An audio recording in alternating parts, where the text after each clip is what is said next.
Alright, construction on the door has begun. We've got some rounded corners here.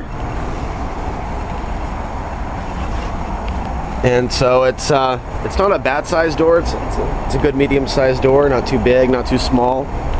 Certainly large enough for me to get in there.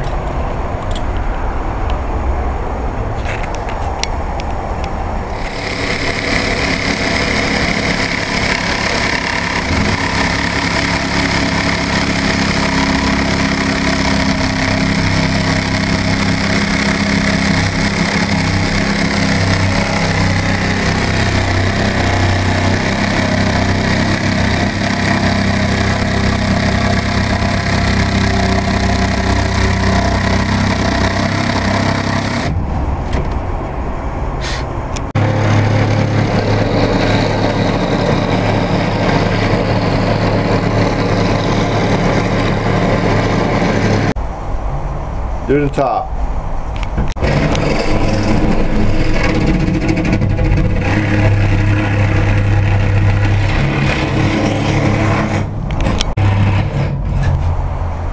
And pop it out of there. Yep, there you go, there you go. Perfect. This is the perfect size.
To be continued.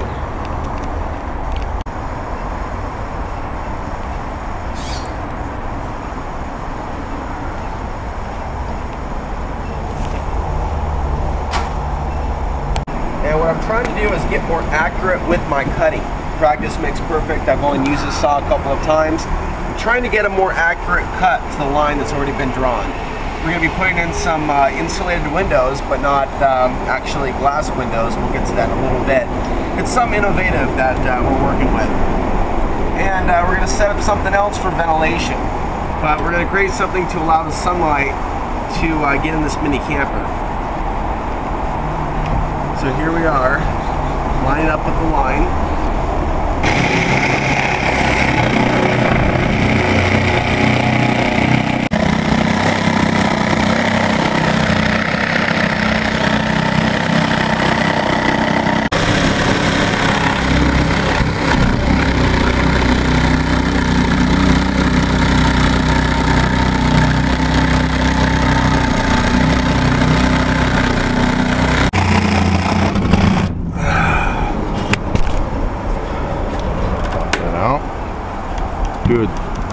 Do it. Yeah, there we go. All right, good to go. Okay, what we're doing here is capturing a very special moment in time. My friend here is helping me. He's got the other side. I've got this side. And what we're doing is we're taking this hitch off of this old vehicle in this junkyard here. And there it is.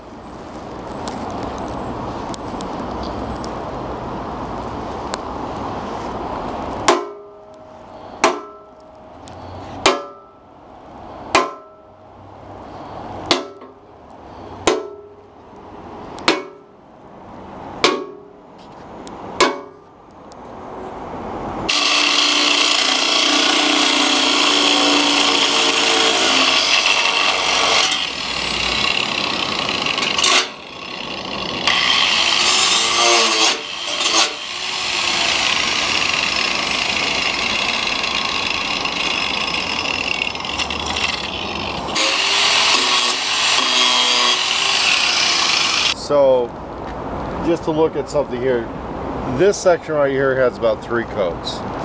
Okay, you can see how that's all smooth and the same color. Yes. Except of course where we have the sealer. Okay. But the sealer is kind of blended.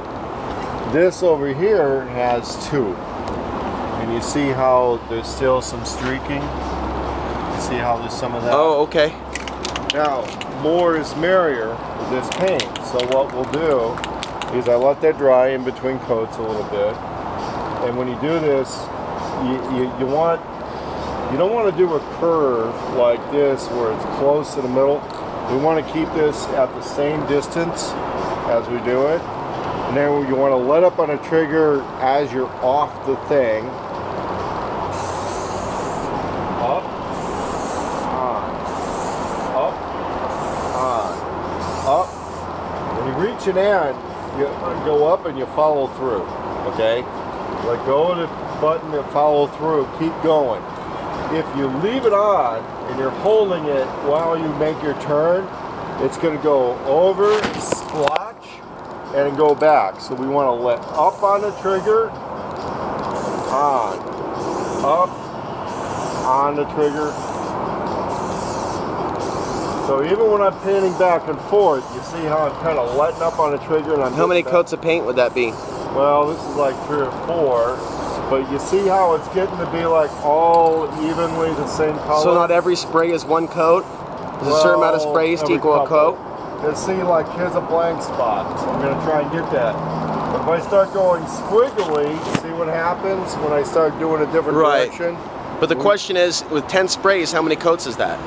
Oh, because you just did about 1. Yeah, because okay. there was some areas I was missing. Okay, got it. But once I blend it by going, there's actually a grain to it because of the way this shit works. And see, now that I'm blending that diagonal, this is actually one big coat that's going on. I got it. Okay. But it's blending. See, I'm blending the edges of everything. And one of the ways I can judge that is by getting that one blotch when that's really blended. Got it. Then we know we blended it, right? That's how spray paint works.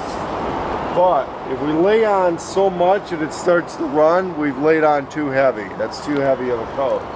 So I blended it. We're gonna let it dry for just a little bit. Try to hit it again, but you see like we've got discoloration here. Combination of factors do that. When you're using silver metallic spray paint on aluminum, we're actually spraying some new aluminum on there that's embedded in the polyurethane.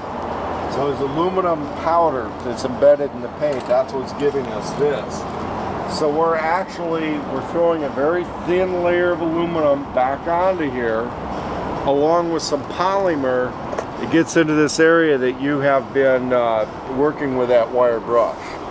And so when it sinks into that and it bonds it with a polymer, plus a thin layer of brand new aluminum on there, you know, you might be looking at 3 or 4 cans of paint depending on how blended you want this to be. Now, there's nothing that's going to totally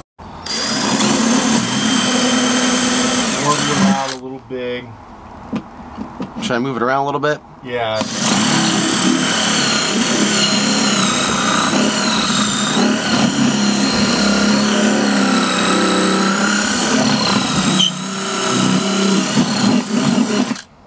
Alright.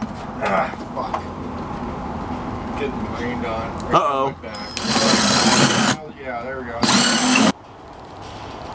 Okay, what we're working on now is the trim. As you can see right there, that's going in. I'm gonna even this out. In a moment here, we're gonna even out the edges up there with the saw. As you can see here, we now have the 12 volt, also USB charger. And the power inverter isn't in at the moment because I took it out. So we can paint this. And this is gonna be the eating area.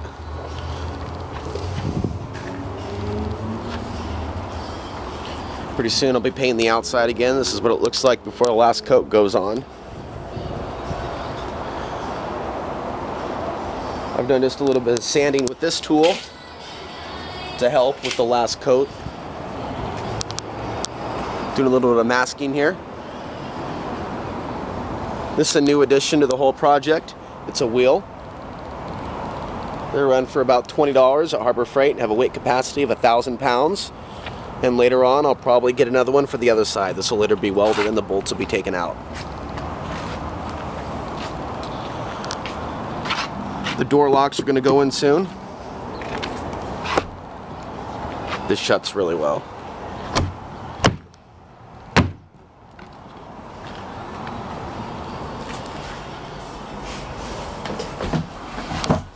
And in a moment here, we'll be finishing off the roof.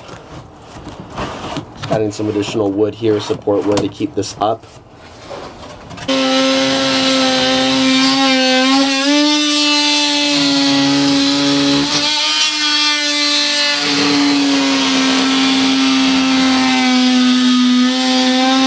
Okay, so we're going with a slightly different shade of green for the finish, and it looks a little something like that.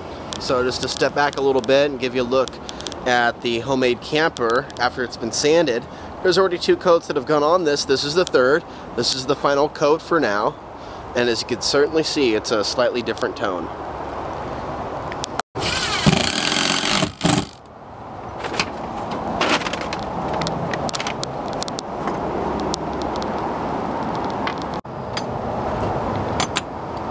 So we're doing the door lock assembly now, and you know, this is not the first idea that we had. We had a couple different ideas for locks until we came to the conclusion that this would be the best lock for this size of door and the style of door without doing too much extra work like drilling inside the door.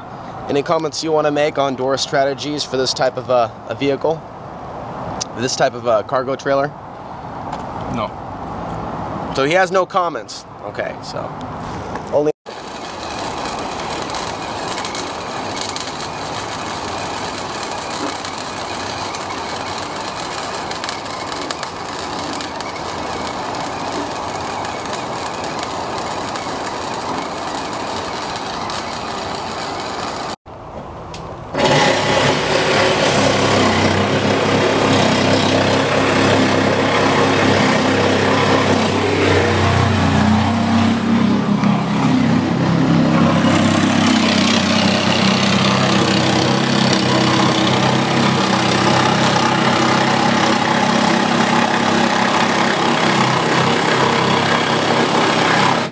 Now at this point, it's not feasible to finish you that. should be able. Oh, you can't cut the angle with that. Okay, we're gonna do it with the trimmer tool then. Yeah, we got to change out the head. Where's the other blade? We'll have to, it would be in the back here, sitting on the strip. Yeah. Okay, so the tool thing's here is a little bit of a mess. Here it is. No, wait, no, that's the one you just took off. We need the one with the straight blade on it. Here it is, I found it. Okay. Oh. Okay, so I'll just kind of.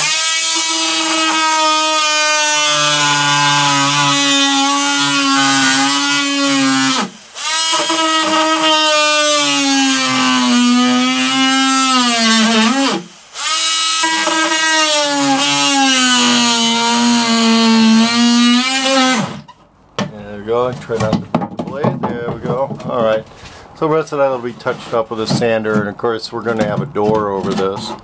Now if we did a really perfect cut, we might be able to use a piece that's cut out as a door, but I don't think that's what we're going to do in this particular design. Although we could. And we have a sander in here, which may or may not be plugged in. Probably not. Yeah, it is actually. Okay. Yeah. So what I'll do here. Try to get that at an angle too. Yeah, okay. Get it, yeah, there you go.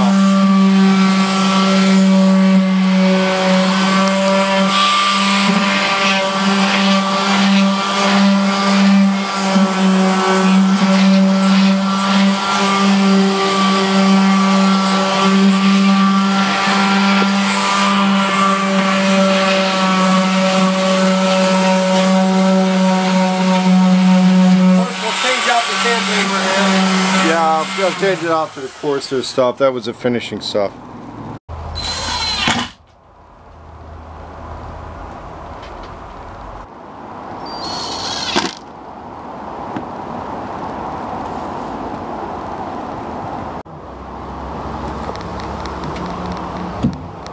Okay, the doors are up. We're still sizing them. Doing a few adjustments.